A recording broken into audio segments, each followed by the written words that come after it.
Fala pessoal, tudo bem com vocês? Bora atualizar as notícias do Timão?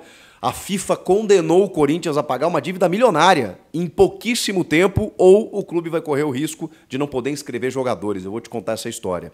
Mas tem o Pedro Raul anunciado e já com data para ser apresentado oficialmente à Fiel. Tem o time para domingo e tem a lesão de Diego Palacios, entre outras notícias. Chega mais. Eu sou o Chico Garcia, inscreva-se no canal e vamos juntos!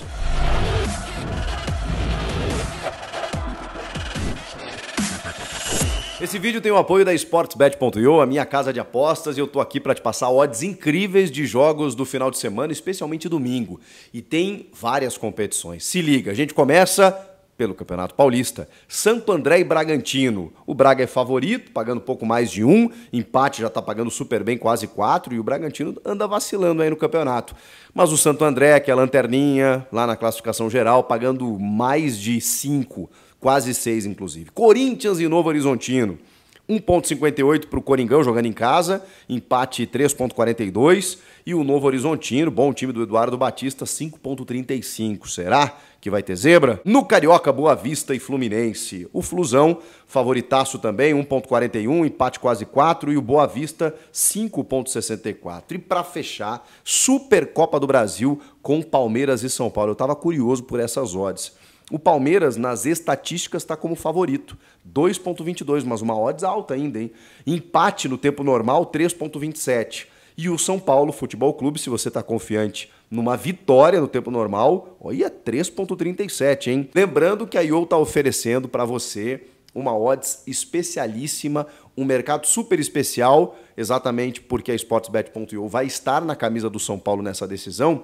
Para o São Paulo ser campeão, e aí independe se pênaltis ou se no tempo normal, você pode ter uma odds que vai de 2 e pouco, como está agora, para 6,33, mas com aposta máxima de R$10. Tá valendo, né? Bota 10, recebe 63, se tiver confiante. Sportsbet.io, só acessar o site, esses e outros tantos jogos para você apostar. Aqui da Mais Green.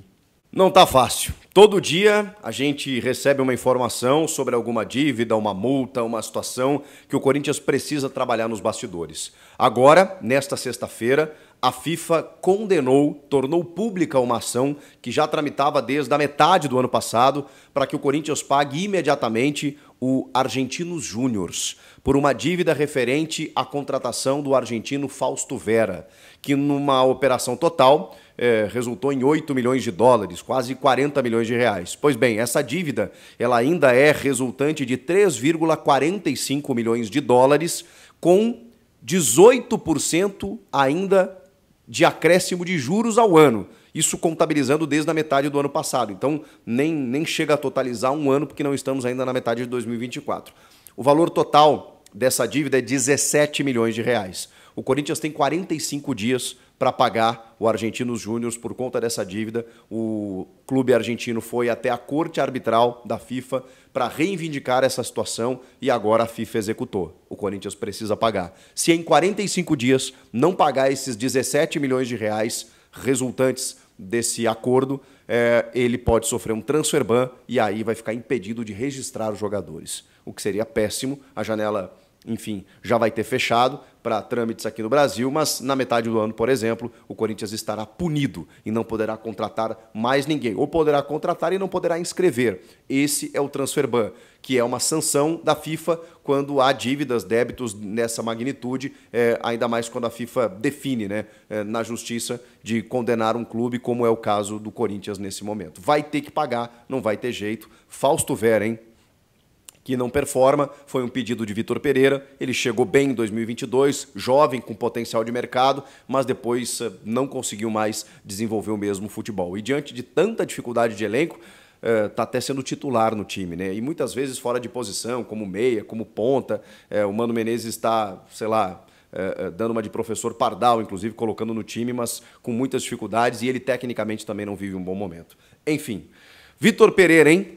Cobrou também, está cobrando na justiça 7 milhões e meio de reais durante os 9 meses em que foi técnico do clube, mas apenas por valores referentes a fundo de garantia, férias e 13º. Que loucura.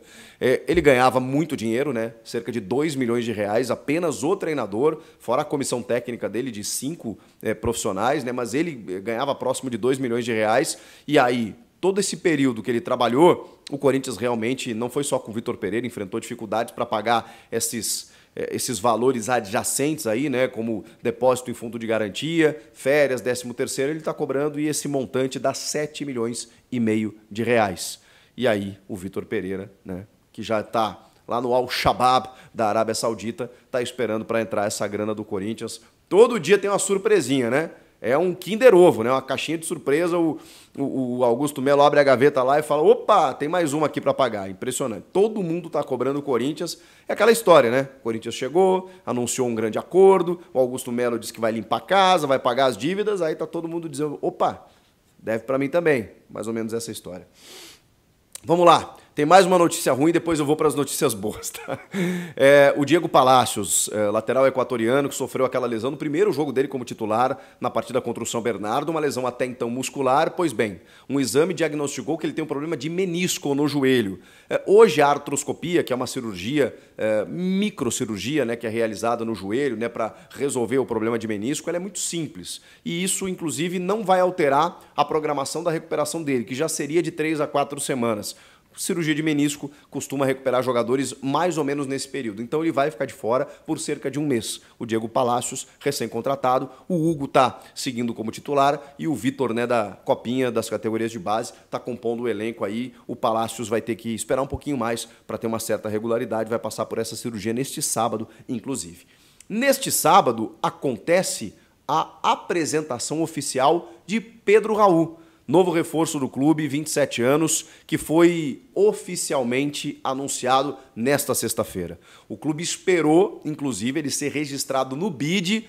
Não tem problema não, viu, gente? Não precisa se preocupar. O Pedro Raul já está inscrito e regularizado, ele pode jogar domingo. E o Corinthians esperou isso acontecer para poder fazer o anúncio oficial. E aí colocou lá no site do clube, na sua rede social, anunciou o Pedro Raul contratado em definitivo, hein? Junto ao Toluca do México, esse mais um, né? Camisa 9, e que será, como eu disse, apresentado oficialmente à Fiel neste sábado. Vai atender as perguntas, né, dos jornalistas que estarão lá no CT Joaquim Grava para conceder a sua primeira entrevista coletiva. Ele já falou como jogador do clube para a Corinthians TV, dizendo que é a oportunidade da sua vida. E assim, achei muito inteligente da parte dele, da sua equipe, da sua assessoria, o post que ele faz dizendo e anunciando a sua chegada ao Corinthians. Ele faz um vídeo mostrando imagens de São Paulo, da periferia de São Paulo, de todos os cantos de São Paulo, em que ali estão torcedores do Corinthians, muitos se dirigindo ao estádio, porque o Corinthians é o clube do povo, e aí ele pega trechos e vozes do grande Dr. Sócrates. E aí o cara foi malandro, hein? Porque aí ele já botou na boca do Sócrates, cara, que é ídolo máximo da nação corintiana, e para criar essa identificação, né? O texto da legenda dele dizia: é o jogo da vida. Vai Corinthians. Ele encerra o vídeo falando isso também. E aí tem o gol do Basílio, né, contra a Ponte Preta, no Campeonato Paulista de 77. Para muitos, um dos maiores títulos da história do clube. Se não o maior, vejam só que loucura, né? Para muitos até maior do que o Mundial. Porque ali o Corinthians, enfim, encerra um jejum de 23 anos sem conquistas e a partir dali, né, muda de patamar, vem a democracia corintiana, né, que já estava presente no clube, enfim, um título muito representativo. Ele usa tudo isso no seu post de apresentação. Sabe onde está chegando, sabe onde está pisando e sabe que vai precisar corresponder porque tem um cara da posição que não está fazendo. Acho que eles podem jogar juntos. E aí eu já, no gancho aqui, já coloco o time, mas antes, só falando que o Corinthians contratou ele por 5 milhões de dólares, 25 milhões de reais, e anunciou de forma oficial de que vai pagar parcelado. 2 parcelas ainda esse ano, 2 parcelas em 2025. E o clube mexicano ainda ficou com 20% de uma mais-valia, ou seja, se o Corinthians negocia ele, mesmo que ele já tenha 27 anos e tenha fechado por 4 temporadas, e ele saia daqui com 31 anos, 30 anos, sei lá, mas tem outros mercados, né? O clube mexicano ainda tem direito a 20%. E como o Corinthians tem feito de praxe, 300 milhões de reais a multa para o mercado interno, 100 milhões de euros para o mercado externo. é o que está em contrato. Mas vamos tentar escalar esse time para domingo contra o Novo Horizontino, 11 da manhã, hein? Eu não sei se ele vai ser titular, acho muito difícil, inclusive, que seja porque o cara recém chegou, né? Mas ele deve fazer a sua estreia diante do torcedor, vai entrar no decorrer da partida. Ele pode jogar com o Yuri? Na minha opinião, pode. E acho até que seria interessante testar. Não sei se vai acontecer nesse jogo, né? Pode ser que o Mano troque um por outro. Mas vamos lá. A ausência confirmada é do Caetano, né? Que foi expulso no Majestoso. Então o Raul Gustavo, assim como ele foi no Majestoso, vai entrar na zaga ao lado do Félix Torres. O Fagner e o Hugo nas laterais, o Cássio no gol. Meio de campo, imagino eu, que Ranielli, Maicon e Matias Rojas. Se ele vai insistir ou não no Fausto Vera, a gente não sabe, né? Mas ele pode colocar e aí ter apenas o Romero e o Yuri Alberto no ataque, ou tirar o Fausto, botar Wesley, Romero e Yuri, ou colocar o Romero, Pedro Raul e Yuri Alberto. E é sobre isso que eu quero falar, porque para mim eles têm características diferentes. O Yuri, a gente sabe, ataca o espaço, não tem a característica do pivô, ele briga com os zagueiros e normalmente é prejudicado por conta disso. Quando a bola vai, ela volta. Então ele, primeiro, não sendo o protagonista do ataque, ficando mais, não como um ponta, tá? Como um segundo atacante, e ele tem mais mobilidade, pode ser que ele tire um pouco da pressão. E o Pedro Raul é um cara mais de área. Você tem a bola aérea do Fagner, que está subindo um pouco mais. Você tem um cara que pode segurar bem os zagueiros. O Pedro Raul tem mais de 1,90. E com isso, ele consegue, né, ser um cara mais pivôzão. Falando em 1,90, gerou repercussão no vídeo vazado do Augusto Melo que ele estaria contratando um meia de 1,90, de 1,90 m de altura. E a gente ficou aqui especulando Talisca, Fellaini, Pogba.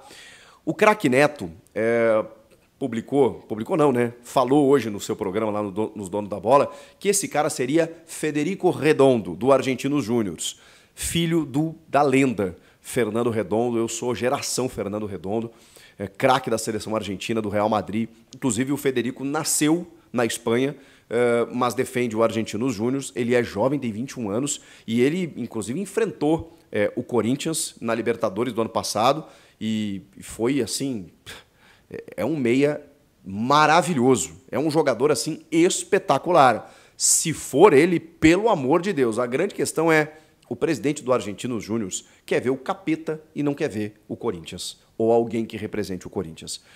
Até porque a gente abriu esse vídeo falando da condenação da FIFA por conta de uma dívida do Corinthians com o Argentinos Júniors. Eu acho muito difícil que o Argentinos Júniors negocie, faça algum tipo de negócio com o Corinthians. Mas se for o Redondo, nossa senhora, seria fantástico. Eu ainda acho que o Augusto se confundiu, o cara de 1,90 é justamente o Pedro Raul, e que vem aí um outro meia que a gente ainda não descobriu. Vamos aguardar. E aí, já se inscreveu no canal? Se inscreve no canal, estou aguardando aqui a sua inscrição. Você que já se inscreveu, meu muito obrigado. A gente volta a qualquer momento com mais novidades. Deixa o like no vídeo. Até a próxima. Tchau!